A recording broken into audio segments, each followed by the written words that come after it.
Daft Punk and Interstellar 555. I'm sorry if I said that title wrong, but essentially this is a new theatrical limited release event that is basically a concert movie but also like a music video type movie. It's pretty great. I love this thing.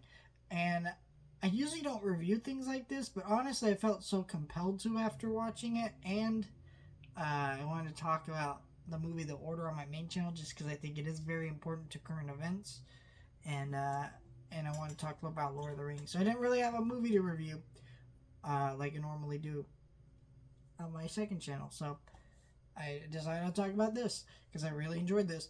Daft Punk is a band that I really like, or group, I guess. They're really cool, and this is a very unique movie. Basically, this is an anime style movie telling the story of this band using old tracks of theirs and very unique in different ways. And I think what's really cool about it to me is like the lyrics don't always match up, but it really didn't matter because the visuals were so interesting and engaging.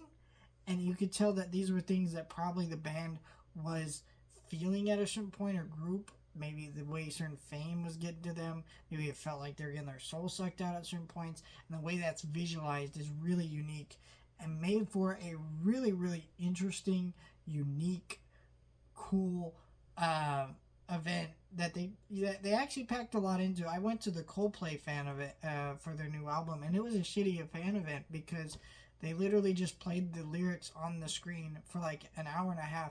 This was an hour and a half event that they also gave you a ton of bonus content afterwards with other different music videos and like cool things that they made, and you got a lot out of this, which is great because my only criticisms with this is not a criticism with the film itself. I think this is 100% worth it watching if you're a big Daft Punk fan.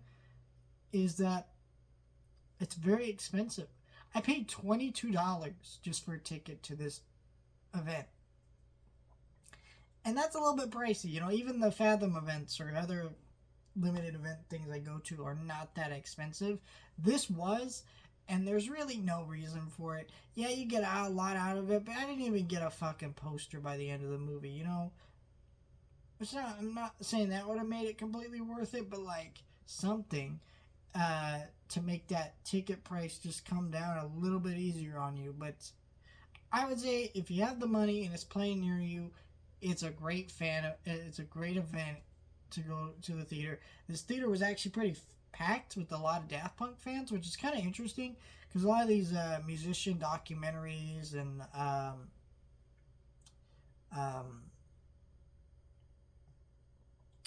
fan events or concert things that they play in theaters, I'll go to a lot of them because I don't share this a lot on the channel. I'm a fucking music fanatic, and a lot of those things you'll go watch. They won't usually be that filled, which is why I think we don't get a lot of them. They're starting to realize there's more of an audience now than there ever has been, though, after like the Taylor Swift thing and Olivia Rodrigo's got her thing on Netflix and things like that. So we're starting to see more of these things pop up. Music, I feel like it's coming back into culture. I feel like for a while, like music was kind of on the outs of culture, but now it seems like people are really connecting with music again in a unique way, and I think things like this definitely help, and I really like that, and I thought it was a really cool concert experience movie.